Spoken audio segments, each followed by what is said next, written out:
Welcome to How to Retire on Time, a show that answers your questions about all things retirement, including income taxes, Social Security, healthcare, and more. This show is an extension of the book, How to Retire on Time, which you can grab today on Amazon or by going to www.howtoretireontime.com.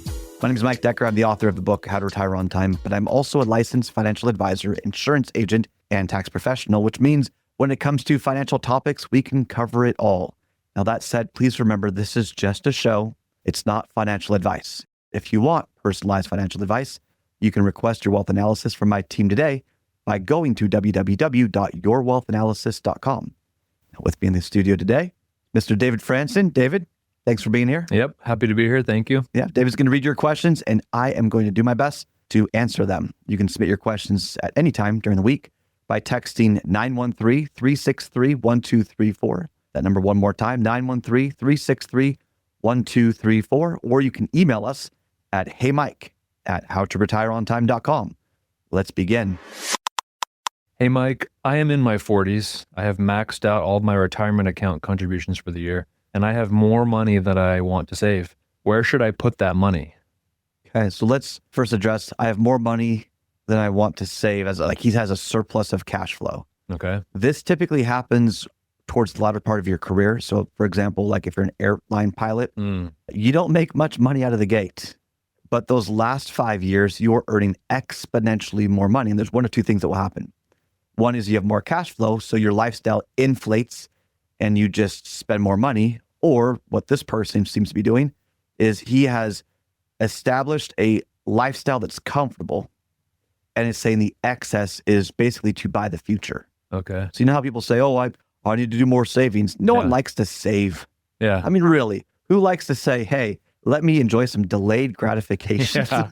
It's kind of a boring, unflattering, kind of unsexy saving. Right? Yeah. But if you think about buying your future, money is literally buying time. That reframes it, doesn't it? Yeah. You are serving someone in your occupation to receive money so that someone else in the future can serve you. It's just a matter of, do you want them to serve you tomorrow or the next day or in 5 years or 10 years? And if you take that money and invest it, then, well, you might have more that you can enjoy in the future. So they're in their 40s. Yes. They have excess money and they want to be proactive about their retirement. Yeah. It sounds like he wants to buy his future and he's invested it all in the market that he can in his qualified accounts. Yeah, the 401k, which you have a max on. Yeah. So people immediately think, okay, I need to invest it. That is the wrong thing to think about first. Yeah, tell us why. No, it's a financial show. Why don't you encourage people to invest? No, hold on. All right. What does your plan say? If you're in your 40s, you're kind of getting closer to retirement, 50s or even closer. You can start putting together a plan and then put the timeline together. Do you want to retire at 50 years old? Could you afford it? Could you retire on time at 55 years old, at 60 years old? When is that moment going to happen? Because where you invest and how you invest will be predicated on your timeline, on what you want. Yeah. What do you mean by that? Yeah. So if all of your assets are in retirement accounts, so IRAs, Roths, 401ks, you can't touch it until you're 59 and a half, or you can separate employment at 55 or later and then take some out of your 401k, but you can't have it out of your 401k. You can't roll it over. Like you have to, there's all these rules about it. So if they have excess money, well, where does it need to go? What do you want to do? And then what risk are you willing to take? So let me explain that a little bit differently. And I'm going to be a little facetious here for everyone that's listened to the show. My whole book was written about not buying an annuity and turning on lifetime income. Yeah. So if he's in his 40s and he's like, hey, I really like this guaranteed income for life business for whatever reason, which is fine if that's what you like. I recognize some people really like that. We just don't really subscribe to something like that. But let's say he's like, oh, I've got extra money. I'm going to buy a bunch of annuities so that later on, when I retire, I can turn on this guaranteed for life income. Sure. Your income is going to be pretty low if you turn it on, if you could turn it on, depending on what asset you're doing in your, mid to early 50s. That can be a problem. And an annuity you can't tap into until you're 59 and a half because it's technically a retirement product. Now, yeah, there are things in the IRS code like 72T, 72Q, ways to get around it, but it's very limiting on your cash flow. And if you're going to retire at 50 years old, you probably want some flexibility. You want to do something with your time. Time's your most precious commodity. So do you see how the asset, the risk, how you're kind of putting this all together? It's the plan first. So if you're in your 40s, when do you want to retire? That will help dictate then what you put your money into. Second thing, taxes. Okay. How much income do you want in retirement? If your income's going to be around, I don't know, 60, 70, 80,000 in total gross taxes, then taxes may not be that big of an issue. But if you want more income in retirement, you're going to be going into higher tax brackets. Maybe you should be investing in something that would allow you to enjoy like long-term capital gains. So you're getting taxed at like a 15% rate instead of the 20 to 25% effective tax rate. Right. That's a 10% tax difference. Yeah. That could be significant. Another thing on this is when you look at your 40s, where should you invest? Look at your life insurance. Now, a lot of people in their 40s will have term life insurance. Why? Right. Because if you're 40 years old and you want to retire, let's say 60 years old, and you die in your highest income earning years, the surviving spouse has a significant disadvantage to try and figure out how to bridge that gap. Oh, right. So a lot of people will have term life insurance up to or close to the day they want to retire. And then the day you want to retire, you should have enough money. You don't really need to pay for term life insurance. Look, I cannot say this emphatically enough, Okay. but for whatever reason, it doesn't seem to get through to people. Insurance is not an investment. I Could I say that more clearly?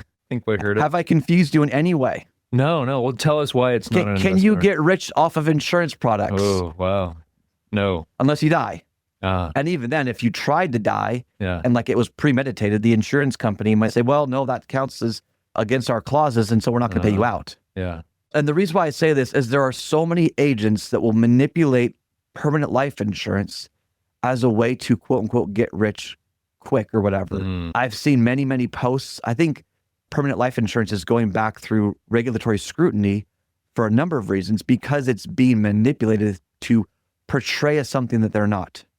Actually, in fact, I went to a quote unquote tax planning workshop a couple of months ago. Do you know what it was? I don't know. How to sell life insurance.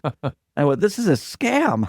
And they Boy. said, no, it's not. And then they quoted their numbers. I said, yeah, you manipulated the numbers to do that one thing. And then you took a flat market cycle saying that that's always going to happen. It doesn't. It only happens every 20 years or so. And even then it's unpredictable. And if you look at a 20-year standpoint, it's still, anyway, they'll manipulate the numbers and say, look at all of this extra benefit that you got your kids because you bought life insurance. Well, let's just pause real quick and just ask one simple question. If it's that good, why are insurance companies offering it? They don't have a special market. They don't have any proprietary way to invest into the stock market or buying special contracts. I mean, yeah, they might get a slightly better deal, but no, you're not going to manipulate your death benefit to win over some grand prize.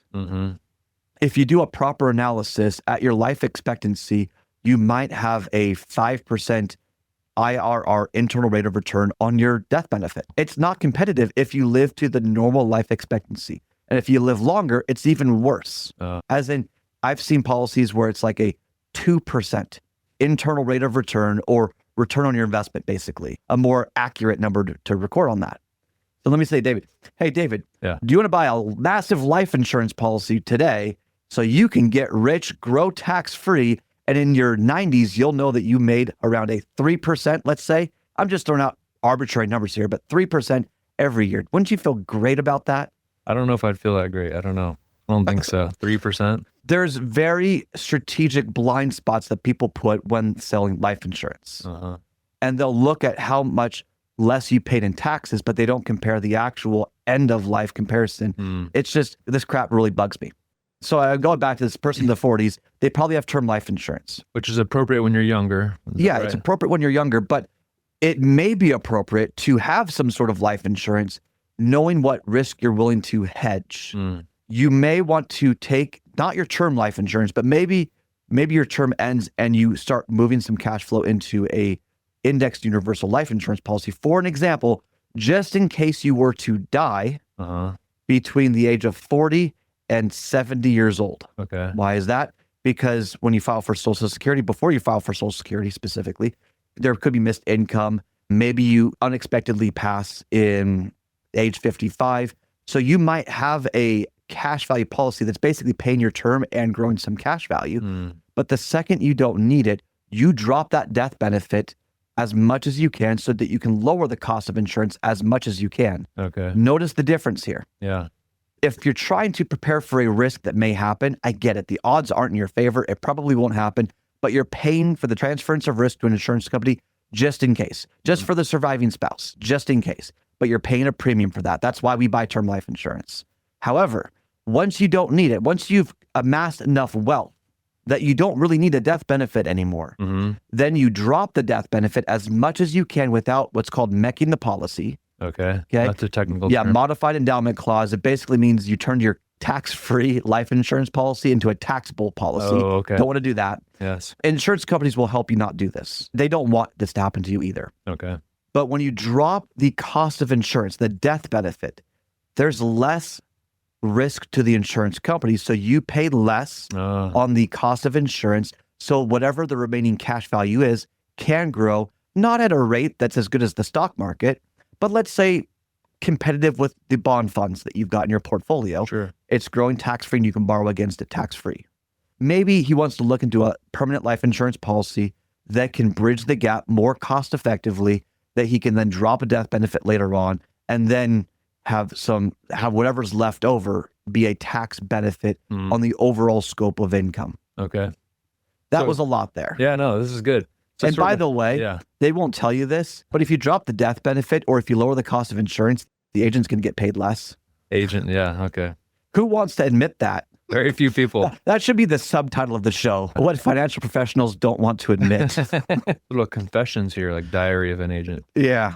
So to kind of recap here then, they've got their emergency fund, they maxed out their retirement contributions, and they still have some extra cash. Some kind of permanent life insurance policy is a good option. If they don't have enough term. Okay. Or if they want to convert it.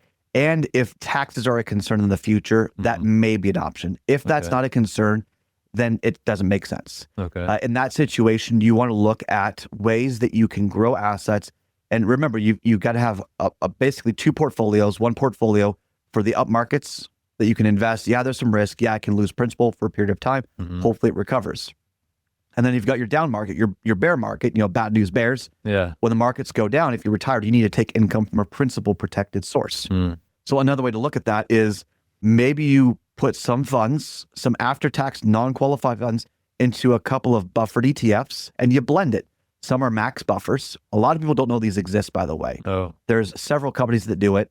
Vet these things appropriately. If you don't know how, then of course call us. But you can put some in a max buffer.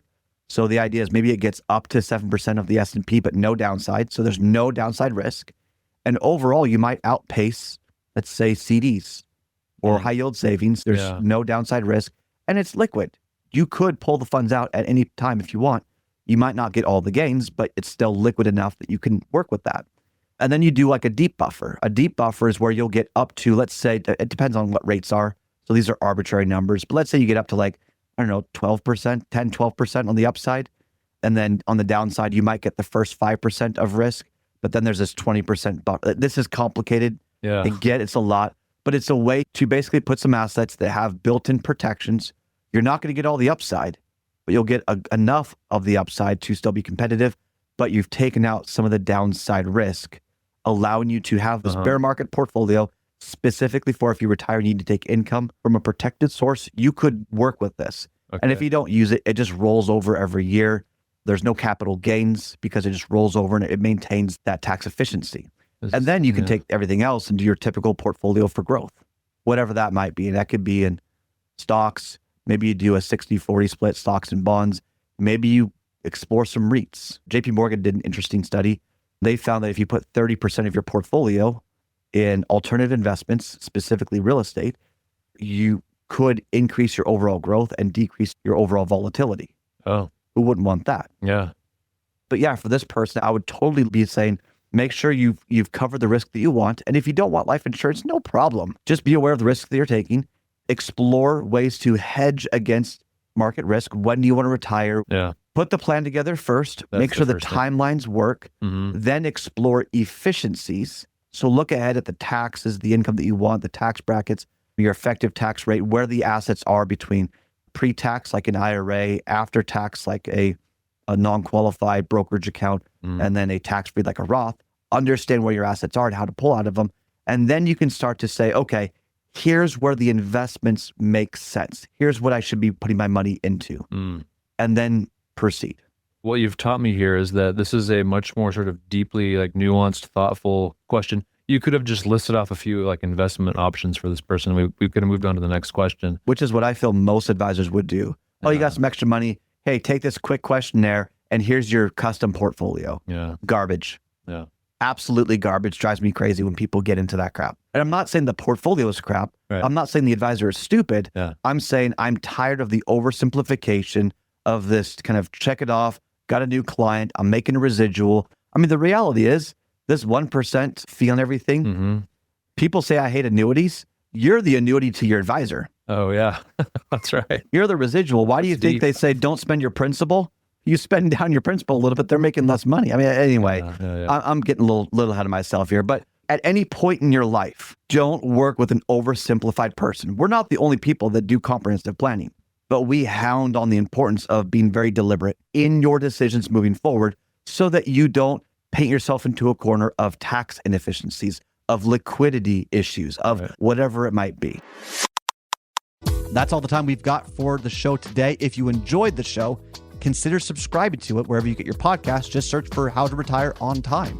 Discover if your portfolio is built to weather flat market cycles or if you're missing tax minimization opportunities that you may not even know exist. Explore strategies that may be able to help you lower your overall risk while potentially increasing your overall growth and lifestyle flexibility. This is not your ordinary financial analysis. Learn more about Your Wealth Analysis and what it could do for you regardless of your age, asset, or target retirement date. Go to www.yourwealthanalysis.com today to learn more and get started.